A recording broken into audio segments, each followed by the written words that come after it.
എല്ലാവർക്കും സ്വാഗതം. അലീന രാത്രിയിലെ ജോലിയെല്ലാം കഴിഞ്ഞിട്ട് അവിടെ ഡൈനിങ് ടേബിളിൻ്റെ അവിടെ വന്നിരുന്ന് ഒരു ഗ്ലാസ് വെള്ളമൊക്കെ കുടിച്ച് എന്തോ ആലോചിച്ചുകൊണ്ട് ഇങ്ങനെ ഇരിക്കുകയാണ് കേട്ടോ. അപ്പോൾ കൃഷ്ണമോളും അത് കണ്ടുകൊണ്ട് അങ്ങോട്ടേക്ക് വരുന്നുണ്ട്.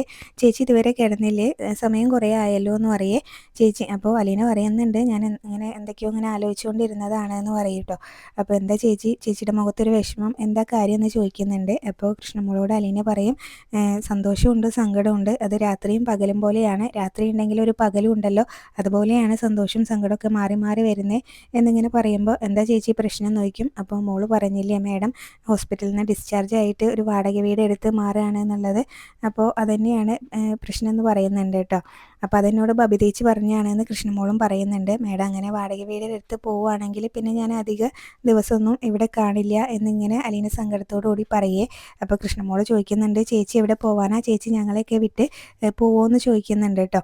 അപ്പോൾ അലീന കൃഷ്ണമോളോട് പറയുന്നുണ്ടായിരുന്നു, എനിക്കിതുപോലെ വേറെ എവിടെയെങ്കിലും ജോലി കിട്ടും, അപ്പോൾ ഞാൻ അങ്ങോട്ടേക്ക് പോവും. ഞാൻ ഇവിടുന്ന് പോയിട്ടില്ല എന്നുണ്ടെങ്കിൽ ഞാൻ ഇവിടെ വന്നതിൻ്റെ അർത്ഥം തന്നെ അങ്ങ് മാറിപ്പോവും, അതുകൊണ്ട് പോകണം എന്നൊക്കെയാണ് കേട്ടോ പറയുന്നത്. പിന്നീട് അതുപോലെ തന്നെ അലീന പറയുന്നുണ്ടായിരുന്നു, ഞാൻ വന്നതിന് ശേഷമാണ് ഈ കുടുംബം ഇങ്ങനെയായി പോയതെന്ന് മാഡം എപ്പോഴും പറയുമല്ലോ, ശരിക്കും പറഞ്ഞാൽ അതൊരു കാരണമല്ലേ എന്ന് ചോദിക്കുന്നുണ്ട്. അപ്പോൾ കൃഷ്ണമോള് പറയാണ്, അത് ശരിയാണ്, ചേച്ചി വരുന്നതിന് മുന്നേ ഇതാണ് ഞങ്ങളുടെ കുടുംബമാണ് ഏറ്റവും നല്ല സന്തോഷമുള്ള കുടുംബം എന്ന് ഞാൻ വിചാരിച്ച് വെച്ചിരുന്നത് എന്ന് പറയുന്നുണ്ട് കേട്ടോ. കൃഷ്ണമോൾ അത് പറയുമ്പോൾ അലീന പറയുന്നുണ്ടായിരുന്നു, അത് ഒരു കണക്കിന് ശരി തന്നെയല്ലേ, ഞാനൊരു തെറ്റും ചെയ്തിട്ടില്ല എന്ന് എനിക്ക് നന്നായിട്ട് അറിയാം, എന്നാലും എൻ്റെ മനസ്സിൽ എവിടെയോ ഒരു കുറ്റബോധം ഉണ്ട് എന്ന് പറയുകയാണ്. അപ്പോൾ അങ്ങനെ ചേച്ചീനെ ഒരു വേലക്കാരിയായിട്ട് അമ്മ കണ്ടിരുന്നെങ്കിൽ ഈ പ്രശ്നമൊന്നും ഉണ്ടാവത്തില്ലായിരുന്നു. ചേച്ചീനെ ഒരു ശത്രുവിനെ പോലെ അമ്മ കണ്ടതുകൊണ്ടല്ലേ അച്ഛനും ഞാനും ഒക്കെ ചേച്ചി ആരാന്നറിഞ്ഞതും ഒക്കെ ഇങ്ങനെ പറയുകയാണ് കേട്ടോ. അല്ലെങ്കിൽ ഈ സത്യമൊന്നും ആരും അറിയത്തില്ലായിരുന്നല്ലോ എന്നും പറയുന്നുണ്ട്. എന്നിട്ട് പറയും, അച്ഛനോട് ആ ബോംബ് അങ്ങ് പൊട്ടിക്കാൻ പറയേ, എന്നാൽ ഇത്രയും പ്രശ്നങ്ങളില്ലല്ലോ എന്ന് പറയൂ കേട്ടോ. അലീന ഇങ്ങനെ വൈജയന്തിയുടെ മകളാണെന്നുള്ള ആ ഒരു രഹസ്യം ബാലചന്ദ്രൻ അടക്കി പിടിച്ച് വെച്ചിരിക്കുകയാണല്ലോ.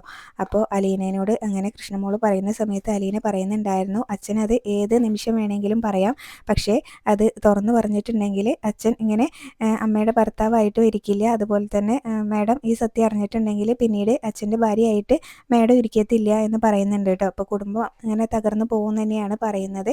അപ്പോൾ എന്നിട്ട് പറയുന്നുണ്ടായിരുന്നു, അലീന ഇവിടുന്ന് പോകുമെന്നാണല്ലോ പറഞ്ഞത്. അലീനയോട് വീണ്ടും ചോദിക്കുന്നുണ്ട്, ചേച്ചി ഞങ്ങളെ വിട്ടു പോവുമെന്ന്. അപ്പോൾ പോവാതെ ശരിയാവില്ല മോളെ എന്ന് പറയൂ കേട്ടോ. ഇനിയിപ്പോൾ ബബുദേച്ചി ഇങ്ങനെ അമ്മയുടെ കൂടെ പോവും. അമ്മ വാടക വീട് എടുത്ത് മാറുന്ന സമയത്ത് രോഹിയേട്ടനാണെങ്കിൽ ജയിലിലും ഞാനും അച്ഛനും ഇവിടെ പാലായിലെ ആരോട് ചോദിച്ചാലും ഇവിടുത്തെ ഈ പാലായിലെ ബ്രോക്കൺ കുടുംബം ഏതാണെന്ന് ചോദിച്ചാൽ ആർക്ക് വേണേലും ചൂണ്ടിക്കാണിക്കാൻ പറ്റും എന്നൊക്കെ കൃഷ്ണമോള് പറയുകയാണ് കേട്ടോ. അപ്പോൾ അലീനയ്ക്കും ആ കാര്യങ്ങളൊക്കെ അറിയാലോ. അലീനയ്ക്ക് നല്ല വിഷമമുണ്ട് കേട്ടോ, പോവാതെ ഇങ്ങനെ പറ്റില്ല എന്നാണ് അലീന പറയുന്നത്.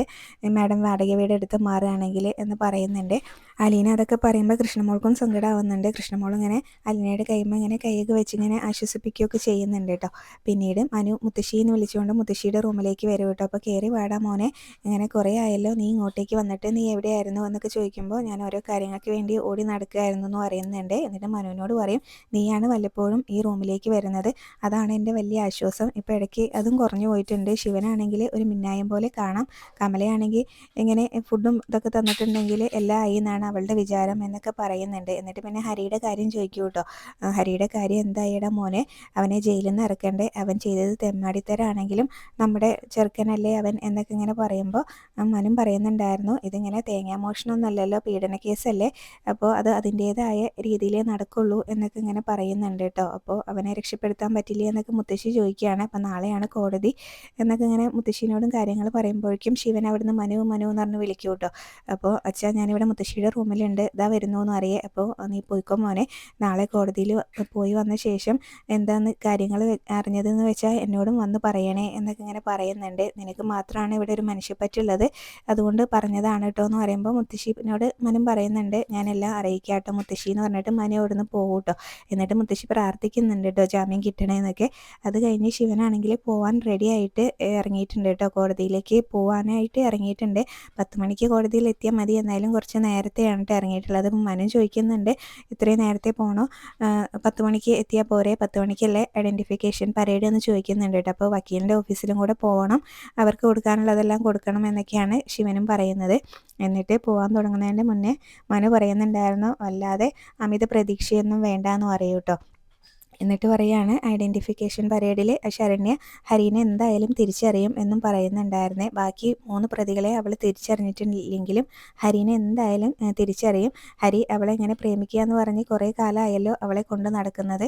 അതുകൊണ്ട് ആത്മാർത്ഥമായിട്ടാണ് ശരണ്യ അവനെ സ്നേഹിച്ചത്. അപ്പോൾ അവൾ സ്നേഹിച്ച ഒരു പയ്യനെ ഏത് പാതിരാത്രി കണ്ടാലും അവൾക്ക് മനസ്സിലാവും എന്നൊക്കെ ഇങ്ങനെ പറയൂ കേട്ടോ. അപ്പോൾ ശിവൻ ചോദിക്കുന്നുണ്ട്, നീ എന്താടാ എൻ്റെ ആത്മവിശ്വാസം ഇല്ലാതാക്കുകയാണോ എന്നൊക്കെ ചോദിക്കുന്നുണ്ട്. അപ്പോൾ ഞാൻ സത്യമായിട്ടുള്ള കാര്യം പറഞ്ഞു എന്നേ ഉള്ളൂ, അമിത പ്രതീക്ഷയൊന്നും വെച്ച് അങ്ങോട്ടേക്ക് പോകണ്ടെന്ന് പറയൂ കേട്ടോ. പിന്നീട് കമലേനെ വിളിക്കുമ്പോൾ കമല അവിടെ ഇല്ലേ, കമല അമ്പലത്തിലേക്ക് പോയതാട്ടോ. അപ്പോൾ നീ എവിടെ പോയതായിരുന്നു എന്ന് നോക്കുമ്പോൾ ഞാൻ ഹരിക്ക് ഇങ്ങനെ ജാമ്യം കിട്ടാൻ വേണ്ടിയിട്ട് ദേവീനോട് പ്രാർത്ഥിക്കാൻ വേണ്ടി പോയതാണ് എന്ന് പറയേ. അപ്പോൾ മനു പറയാണ്, അമ്മ എന്തിനാ ഇങ്ങനെ ഭാരിച്ച് ഇതൊക്കെ ദൈവങ്ങളുടെ തലയിലേക്ക് ഇടുന്നത്, ജാമ്യം തീരുമാനിക്കുന്നത് അവിടുത്തെ ജഡ്ജിയാണെന്ന് പറയട്ടെ. അപ്പോൾ ദേവീനെ നിന്ദിച്ചാലും നിനക്കും തിരിച്ചടി കിട്ടുമെന്ന് പറയുമ്പോൾ മനു പറയുന്നുണ്ടായിരുന്നു, ഞാൻ നിന്ദിച്ചതൊന്നുമല്ല, ഉള്ള കാര്യം പറഞ്ഞു എന്നേ ഉള്ളൂ എന്ന് പറയും. പിന്നീട് ഐഡൻറ്റിഫിക്കേഷൻ പരേഡിനെ കുറിച്ച് കമലയ്ക്കും പറഞ്ഞു കൊടുക്കുന്നുണ്ടായിരുന്നേ. 4 പ്രതികളെ നിർത്തും, അതുപോലെ തന്നെ വേറെ കുറച്ച് ആളുകളെ നിർത്തും. അതിൽ നിന്ന് പ്രതികളെ തിരിച്ചറിയണം. എന്തായാലും ഹരീനെ അവൾ തിരിച്ചറിയും. അവൻ ഇങ്ങനെ അവളെ പ്രേമിക്കുന്ന എന്ന് പറഞ്ഞ് നടിച്ച് കുറേ കാലം അവളെ കൊണ്ട് നടന്നതാണല്ലോ, അതുകൊണ്ട് ഹരീനെയും തിരിച്ചറിയും എന്ന് പറയുമ്പോൾ കമല പറയാണ്, എന്നാൽ പിന്നെ രോഹിണിയെ അവൾ തിരിച്ചറിയും. ബാലചന്ദ്രൻ അങ്ങോട്ടും ഇങ്ങോട്ടും നടന്നതൊക്കെ വെറുതെ ആവും എന്ന് അറിയാം. അപ്പോൾ മനുവിനും ശിവനും അങ്ങ് ദേഷ്യം വരുന്നുണ്ട്. എന്നിട്ട് ചോദിക്കുന്നുണ്ടായിരുന്നു, ഇവിടെ കമലേനോട് ശിവൻ ചോദിക്കുകയാണ്, ഇവിടെ നെല്ലിക്ക ഉണ്ടോ എന്ന് നോക്കിയിട്ട്. അപ്പോൾ ഉണ്ട് ശിവേട്ട, എന്തിനാന്ന് നോക്കുമ്പോൾ നിൻ്റെ തലയിൽ നെല്ലിക്കാത്തളം വെക്കാനേ പറഞ്ഞിട്ട് കാര്യമില്ല എന്ന് പറഞ്ഞിട്ട് പിന്നീട് അവരവിടെ നിന്ന് പോവുകയും ചെയ്യുന്നുണ്ട്. അപ്പം മനു പറയുന്നുണ്ട്, അമ്മ അങ്ങനെ ഈ കുശുമ്പും കുന്നായ്മയൊക്കെ മനസ്സിൽ നിന്ന് എടുത്തു കളഞ്ഞിട്ട് നല്ല രീതിയിലൊന്ന് പ്രാർത്ഥിക്ക്, അവന് ജാമ്യം കിട്ടാൻ വേണ്ടി, അതെങ്കിലും ഒന്ന് നടന്നു കിട്ടട്ടെ എന്ന് പറഞ്ഞിട്ടാട്ടോ അവർ പോകുന്നത്. പിന്നെ കൃഷ്ണമോള് സ്കൂളിൽ പോകാൻ റെഡി ആയിക്കൊണ്ടിരിക്കുകയാണ് കേട്ടോ. അലീന മുടിയൊക്കെ കിട്ടിക്കൊണ്ടിരിക്കുകയാണ്. അപ്പോൾ അലീനയോട് ചോദിക്കുന്നുണ്ട്, കൃഷ്ണമോള് ചേച്ചിയും കോടതിയിൽ പോകുന്നുണ്ടോ എന്നൊക്കെ ചോദിക്കുന്നുണ്ട്. അപ്പം അച്ഛൻ പോകണമെന്നാണ് പറഞ്ഞത്, എന്തായാലും അച്ഛൻ്റെ കൂടെ പോകാമെന്നൊക്കെ ഇങ്ങനെ പറയുകയാണ്. പിന്നീട് ഐഡൻറ്റിഫിക്കേഷൻ പരേഡിനെ കുറിച്ചൊക്കെ കൃഷ്ണമോൾക്കും അലീന പറഞ്ഞു കൊടുക്കുന്നുണ്ടായിരുന്നേ. ഓരോ പ്രതികളെയും കോടതി മുറിയിലേക്ക് കൊണ്ടുവരും, എന്നിട്ട് അവരെ തിരിച്ചറിയാൻ പറയും എന്നൊക്കെ ഇങ്ങനെ പറയുമ്പോൾ അങ്ങനെയൊക്കെ ഉണ്ടാവുമോ എന്നിങ്ങനെ ചോദിക്കുമ്പോൾ ഞാൻ എൻ്റെ ഒരു ഊഹം പറഞ്ഞു എന്നേ ഉള്ളൂ, അങ്ങനെയായിരിക്കും എന്ന് പറയുമ്പോൾ കൃഷ്ണമോളും പറയുന്നുണ്ട്, ചേച്ചി പറഞ്ഞതൊന്നും തെറ്റാറില്ലല്ലോ, എന്തായാലും ചേച്ചി അവിടെ ഇങ്ങനെ പോകുന്ന സമയത്ത് അവിടുത്തെ കാര്യങ്ങൾ എന്നെ ഒന്ന് മെസ്സേജിൽ അറിയിക്കണേ, എനിക്ക് ആ കാര്യങ്ങളൊക്കെ ഓർക്കുമ്പോൾ തന്നെ പേടിയാണ് എന്ന് പറയുന്നുണ്ട് കേട്ടോ. അപ്പോൾ രോഹിയേട്ടനെ അവൾ തിരിച്ചറിയോ എന്നൊക്കെ ഇങ്ങനെ കൃഷ്ണമോളും ശരണ്യെ തിരിച്ചറിയോ എന്നൊക്കെ കൃഷ്ണമോളും ചോദിക്കുന്നുണ്ട്. അതൊന്നും അറിയില്ല മോളെ, അതൊക്കെ ശരണ്യയ്ക്ക് മാത്രമേ അറിയുള്ളൂ എന്നാണ് കേട്ടോ അലീന പറയുന്നത്. പിന്നീട് കൃഷ്ണമോളോട് ഇനി വൈകേണ്ട വേഗം പോയിക്കോന്ന് പറഞ്ഞ് കൃഷ്ണമോളെ പറഞ്ഞു വിടുക. അപ്പോഴേക്കും ബാലചന്ദ്രനും താഴേക്ക് ഇറങ്ങി വന്നിട്ടുണ്ട് കേട്ടോ, പോകാൻ വേണ്ടിയിട്ട് കുറച്ച് നേരത്തെ വന്നിട്ടുള്ളത്. പച്ച ഇപ്പം തന്നെ പോകണോ, 10 മണിക്കല്ലേ കോടതി എന്നൊക്കെ ചോദിക്കുന്നുണ്ട്. അപ്പോൾ നമുക്ക് കുറച്ച് നേരത്തെ പോകണം എന്ന് ബാലചന്ദ്രൻ പറയുന്ന സമയത്ത് അലീന പറയുകയാണ്, എനിക്ക് ഡ്രസ്സൊന്നും അറിയാം മതി, ഞാനിപ്പോൾ വരാമെന്ന് പറയുമ്പോൾ മോളെ നീ വരണമെന്നാണ് ഞാനിപ്പോൾ ആലോചിക്കുന്നതെന്ന് പറയും. അതെന്താ വെച്ചാൽ ഞാൻ വരണ്ടേ എന്നൊക്കെ ഇങ്ങനെ ചോദിക്കുകയാണ്. അപ്പോൾ ബാലേന്ദ്രൻ പറയുന്നുണ്ടായിരുന്നു, പുറത്തുനിന്ന് പൊതുജനങ്ങളെ ആരും അവർ കോടതി മുറിയിലേക്ക് കയറ്റില്ല എന്ന് പറയുന്നുണ്ട് കേട്ടോ. അതിന് നമ്മൾ പൊതുജനമല്ലല്ലോ, നമ്മൾ കക്ഷികളല്ലേ എന്നൊക്കെ അലീന പറയുകയാണ്. അപ്പോൾ ഇത് ഭയങ്കര കോൺഫിഡൻഷ്യലായിട്ട് നടത്തുന്ന ഒരു പരേഡല്ലേ, അതുകൊണ്ട് ചിലപ്പോൾ പുറത്തുനിന്ന് ആരെയും കയറ്റിയെന്ന് വരില്ല എന്ന് പറയുമ്പോൾ അലീന പറയുന്നുണ്ട്, എനിക്ക് ആ ശരണ്യനെ ഒന്ന് കണ്ടാൽ മാത്രം മതി എന്ന് പറയും. അപ്പോൾ ബാലചന്ദ്രൻ അലീനയോട് പറയുന്നുണ്ടായിരുന്നു, ശരണ്യനെ നമുക്ക് ചിലപ്പോൾ കാണാൻ പറ്റിയിരിക്കും, പക്ഷേ അവൾക്ക് നമ്മളെ കാണാൻ പറ്റിയെന്ന് വരില്ല എന്ന് പറയും കേട്ടോ. അപ്പോൾ അലീന പറയുന്നുണ്ടായിരുന്നു, എനിക്ക് അവളുടെ ഒരു നോട്ടം കിട്ടിയാൽ മതി, ഒരു 2 സെക്കൻഡിൽ അവളുടെ ഒരു നോട്ടം കിട്ടിയാൽ മതി, എന്നാൽ അവൾക്ക് ഇങ്ങനെ സത്യം പറയാനുള്ള ധൈര്യം കിട്ടുമെന്ന് എനിക്ക് ഉറപ്പാണെന്ന് പറയുമ്പോൾ ബാലചന്ദ്രൻ പറയാം, എന്നാൽ പിന്നെ പോയി റെഡി ആയിക്കോ എന്ന് പറയും കേട്ടോ. പിന്നീട് അലീന പോയി റെഡി ആയിട്ട് വരും, പോവാച്ചാന്ന് പറഞ്ഞ് വരും കേട്ടോ. അപ്പോൾ ബബിതേനോട് പറയുന്നുണ്ടായിരുന്നു, മോളെ ഞങ്ങൾ ഇറങ്ങുകയാണ് കേട്ടോ, നീ ഒറ്റയ്ക്കാണ് ഇവിടെ എന്നൊക്കെ പറയുന്നുണ്ട്. ബബിത ചോദിക്കുന്നുണ്ട്, പോയിട്ട് എപ്പോഴാണ് വരികയെന്ന്. അതൊന്നും അങ്ങനെ അറിയാൻ പറ്റത്തില്ല, ചിലപ്പോൾ ലേറ്റായിന്ന് വരും, ചിലപ്പോൾ നേരത്തെ വരും, അപ്പോൾ ഞങ്ങൾ പോയിട്ടുണ്ടെങ്കിൽ ഡോറൊക്കെ ലോക്ക് ചെയ്തിരുന്നോണം എന്നൊക്കെ പറഞ്ഞു കൊടുക്കുന്നുണ്ട് കേട്ടോ. പിന്നീട് അവർ പോവും. ബബിതയാണെങ്കിലും ഡോറൊക്കെ ലോക്ക് ചെയ്ത് ഇങ്ങനെ നിൽക്കുന്നിടത്താണ് കേട്ടോ ഇന്നത്തെ എപ്പിസോഡ് അവസാനിച്ചത്. പിന്നീട് പ്രൊമോ കാണിക്കുന്നുണ്ട്, 4 പ്രതികളെയും കോടതി മുറിയിലേക്ക് കൊണ്ടുവരുന്നത് കാണിക്കുന്നുണ്ട്. ഇന്നലെ മിനിഞ്ഞാന്ന് കാണിച്ച പ്രൊമോ തന്നെയാണ് അതിൽ ഈ കോടതി മുറിയിലേക്ക് അവരെ കൊണ്ടുവരുന്നതാണ് കേട്ടോ ഒരു മാറ്റമായിട്ട് കാണിച്ചിട്ടുണ്ടായിരുന്നത്. റിവ്യൂ ഇഷ്ടപ്പെട്ടെങ്കിൽ ചാനൽ ഒന്ന് സബ്സ്ക്രൈബ് ചെയ്ത് സപ്പോർട്ട് ചെയ്യണേ. താങ്ക്